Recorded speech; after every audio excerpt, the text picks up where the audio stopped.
कर रहे 28 प्रकार के नरक हुए, जो जैसा कर्म करता है जाता है। उसी बीच में बड़ी सुंदर कथा, ध्यान से सुनिएगा, जीवन बदल देने वाली कथा।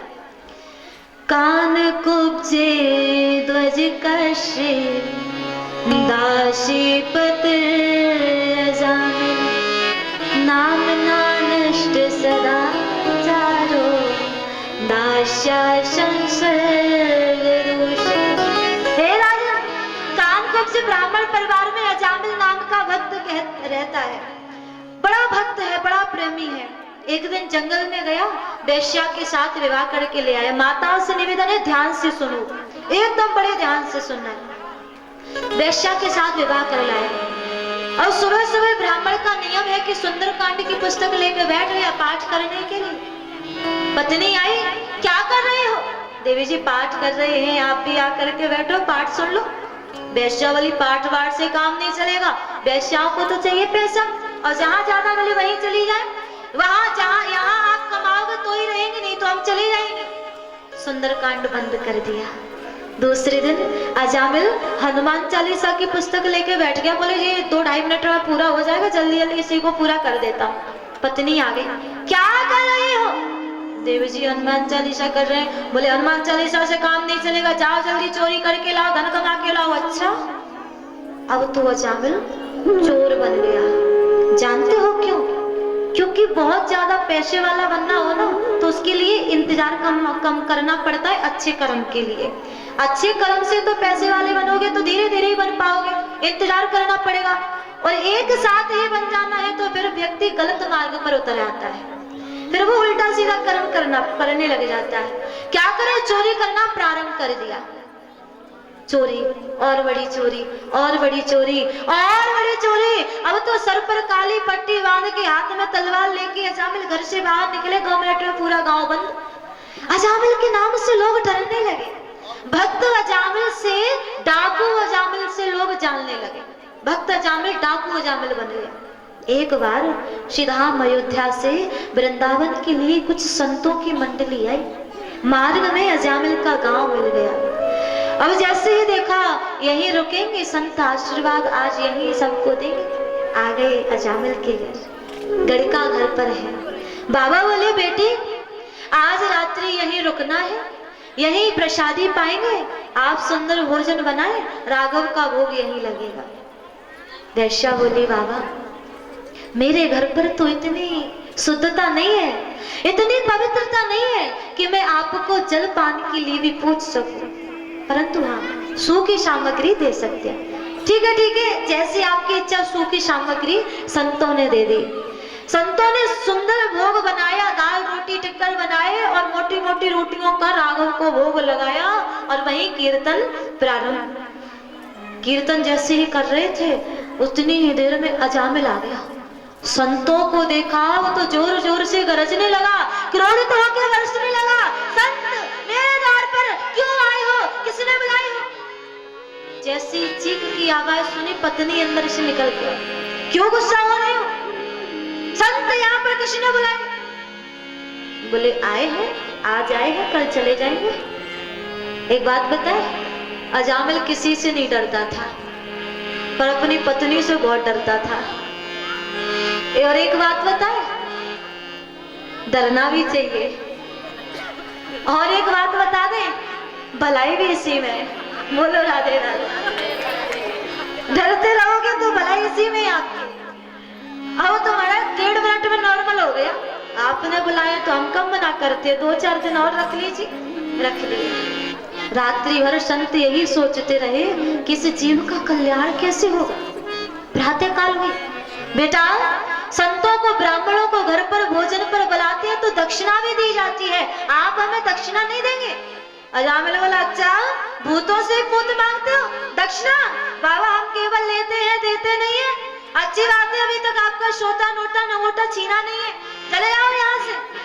पत्नी बोली बाबा कह रहे हैं तो दक्षिणा दे नहीं सकते, दे दीजिए। हाँ बाबा बताओ तो क्या चाहिए? बोले हमको पैसा नहीं चाहिए, एक बात मांगो।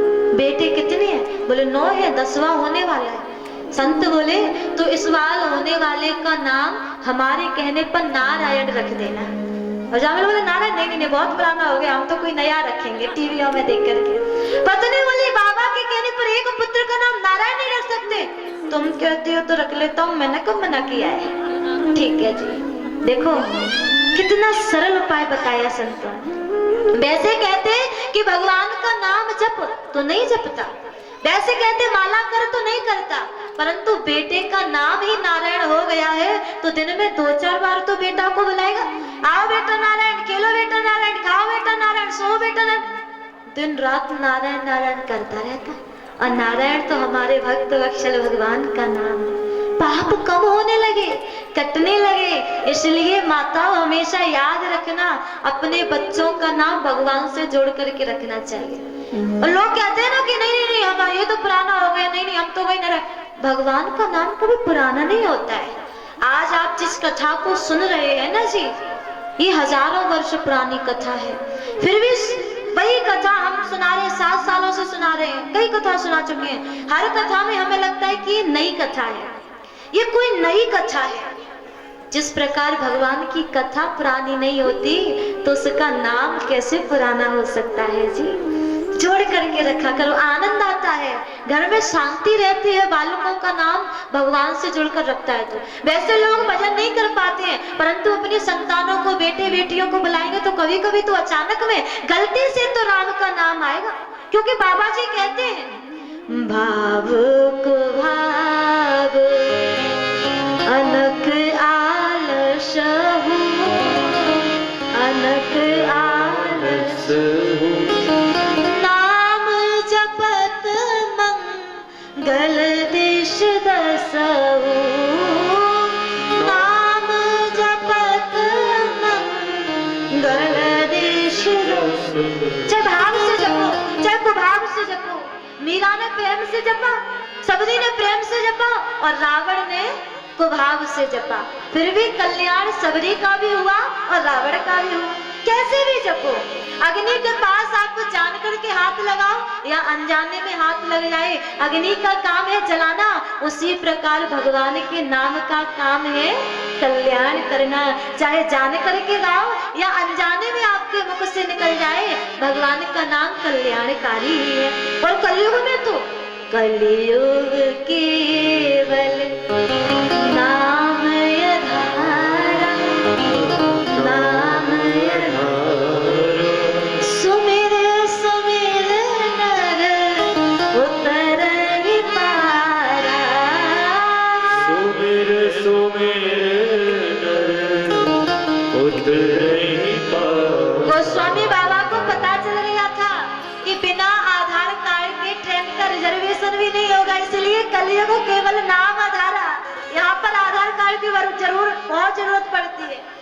और संसार में ये वाला कार्ड वाला आधार कार्ड बने या ना बने, परंतु भगवान के नाम रूपी आधार कार्ड जरूर बनवा लेना। क्योंकि ट्रेन में कभी कभी बिना टिकट के भी सफर कर सकते हैं, परंतु उस ट्रेन में भगवान के द्वार पर आपको बिना आधार कार्ड के परमिशन नहीं है, नहीं जा सकते आप वहां पर। भगवान के नाम रूपी आधार को आपको लेना ही पड़ेगा। अचानक मृत्यु का समय आया, यमदूत लेने आ गए। बचाओ बेटा नारायण, बचाओ बेटा नारायण। जैसे बेटे को पुकारा, नारायण ने अपने दूतों को, पार्षदों को भेज दिया, जाओ मेरा भक्त बुला रहा है। अब एक हाथ को यमदूत पकड़े, एक हाथ को पार्षद पकड़े। यमदूत बोले नरक में जाएगा, पाप किए हैं। प्रभु पार्षद बोले जीवन में कुछ भी किया हो, अंतिम समय में तो भगवान को याद कर लिया, इसलिए ये स्वर्ग में जाए। यमदूत उदास हुए, यमलोक में आए। यमराज बोले चौजी अजामिल को नहीं लाए, खाली हाथ आ गए। यमदूत बोले महाराज जी आज आप क्लियर कर दो किसको नरक में जाना है और किसको स्वर्ग में जाना है, क्योंकि खाली हाथ लौटते हैं तो बड़ी बेइज्जती सी हो जाती है। आज आप बताइए दो कौन नरक में जाएगा, कौन स्वर्ग में जाएगा। बोले नहीं नहीं फिर कभी बता देंगे, ऐसा समय नहीं, नहीं थोड़े समय में ही बता दीजिए। बताओ सुनो तो किसको नरक में जाना है। कभी जीवन में माता पिता की सेवा नहीं की हाथों से, कभी गौ सेवा नहीं की, नरक में जाएगा। कभी ब्राह्मण सेवा नहीं की, नरक में जाएगा। कभी एक बार भी भगवान के सामने मस्तक को नहीं झुकाया, नरक में जाएगा। एक बार भी इन कानों में हरि का नाम नहीं सुना, नरक में जाएगा। इन हाथों से कभी कोई का दान नहीं किया तो वो नरक में जाएगा। कथा सुनता है मत लाओ, कथा सुनाता है मत लाओ, मंदिर में जाता है मत लाओ, सेवा करता है मत लाओ, दान करता है मत लाओ। और वो कौन भैया? अरे भाई वाले, अरे कौन है? बोले जो कथा में आ तो जाते हैं परंतु आकर के सो जाते हैं। उनके लिए क्या प्रावधान है आपकी सभा में? बोले नहीं उनका नहीं बता पाएंगे। नहीं बता दीजिए ना। यमराज बोले भैया जो कथा में आकर के सो जाते हैं उनको भी पकड़ करके लेकर के नरक में मत लाओ। अरे वो तो सोते हैं, सुनते थोड़ी ना। बोले भैया घर में सोने की अपेक्षा कथा में सोना भी ठीक है। जयकारे लगेंगे, राधे राधे बोलेंगे तो कभी तो नेत्र खुलेंगे, और कभी नेत्र खुलेंगे तो कुछ तो अंदर जाएगा, कुछ अंदर जाएगा तो कुछ तो पाप कम होंगे, और कभी तो कल्याण होगा जी। घर पे सोने की अपेक्षा कथा में सोना भी बढ़िया है। अब आप ये मत सोचना कि यमराज ने तो छूट दे ही रखी है, गड़बड़ी कई की। घर में बाल बच्चे नहीं सोने देते, या बढ़िया व्यवस्था है। और वैसे भी कथाओं में नींद अच्छी ही आती है, बहुत अच्छी नींद आती है। नहीं जी नहीं, कर्म करना पड़ता है। कर्म प्रधान विश्व रचराखा, जो जस करहि सो तस फल चाखा। जो जस करहि सो तस फल चाखा। जो जैसा कर्म करता है ना फल उसको भोगना पड़ता है। ये भूमि कर्म की भूमि है। गेहूं का बीज डालोगे तो गेहूं की फसल मिलेगी, बाजरा का डालोगे तो बाजरा ही आपको मिलेगा। इसलिए अच्छा करोगे तो अच्छा, बुरा करोगे तो बुरा आपको मिलेगा।